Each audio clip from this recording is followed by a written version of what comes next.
1 Samuel, chapitre 18. Amitié de Jonathan pour David, jalousie de Saül. Dès que David eut fini de parler à Saül, Jonathan s'attacha à David, et Jonathan l'aima comme lui-même.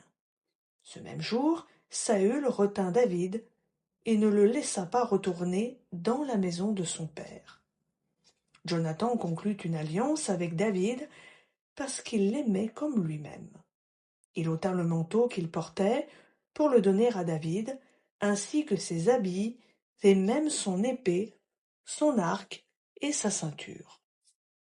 David allait partout où l'envoyait Saül, et il avait du succès. Il fut mis par Saül à la tête des gens de guerre, et il avait la faveur de tout le peuple, même des serviteurs de Saül.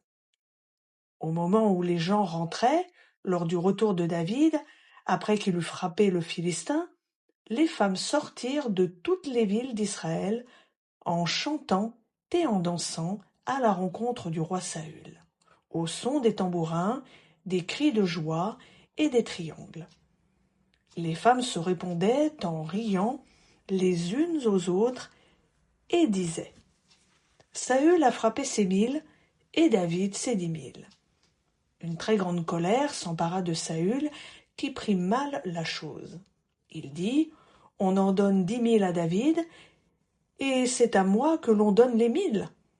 Il ne lui manque plus que la royauté. » Et Saül regarda David d'un mauvais œil à partir de ce jour, et dans la suite.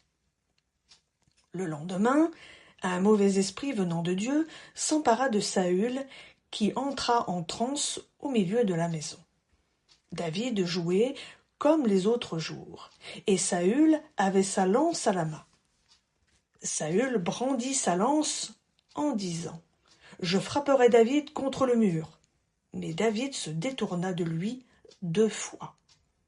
Saül craignait la présence de David, parce que l'Éternel était avec David et s'était éloigné de lui.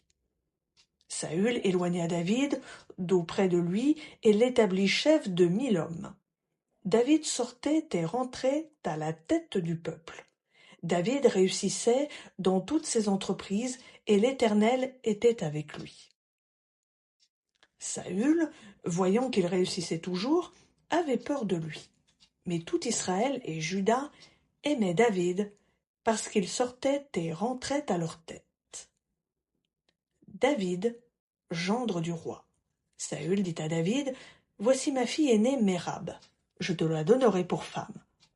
Sers-moi seulement avec vaillance, et mène les guerres de l'Éternel. » Or Saül se disait « Que ce ne soit pas ma main qui le frappe, mais que ce soit la main des Philistins. » David répondit à Saül « Qui suis-je et qu'est-ce que ma vie? Qu'est-ce que le clan de mon père en Israël pour que je devienne le gendre du roi ?»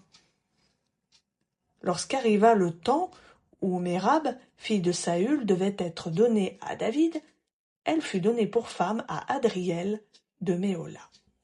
Michal, fille de Saül, aima David. On le rapporta à Saül, et la chose lui convint. Saül se disait « Je la lui donnerai, afin qu'elle soit pour lui un piège, et que la main des Philistins le frappe. » Saül dit à David pour la seconde fois « Tu vas devenir mon gendre aujourd'hui. » Saül donna cet ordre à ses serviteurs. « Parlez en confidence à David et dites-lui, « Voici que le roi et tous ses serviteurs t'aiment. Devint maintenant le gendre du roi. » Les serviteurs de Saül répétèrent ces paroles aux oreilles de David. Et David répondit, « Est-ce à vos yeux peu de chose de devenir le gendre du roi? Moi je suis un homme pauvre, je suis peu de choses. » Les serviteurs de Saül lui firent un rapport en ces mots. Voici là les paroles de David. Saül dit, « Vous parlerez ainsi à David. Le roi ne veut pas de dot, mais il désire, sans prépuce, le Philistin pour être vengé de ses ennemis. » Saül combinait de faire tomber David entre les mains des Philistins. Les serviteurs de Saül rapportèrent ces paroles à David, et la chose convint à David. Il deviendrait le gendre du roi. Avant le terme fixé, David se leva, partit avec ses hommes, et tua 200 hommes parmi les Philistins. David apporta leurs prépuces, et l'on en livra au roi le nombre complet, afin qu'il devienne le gendre du roi.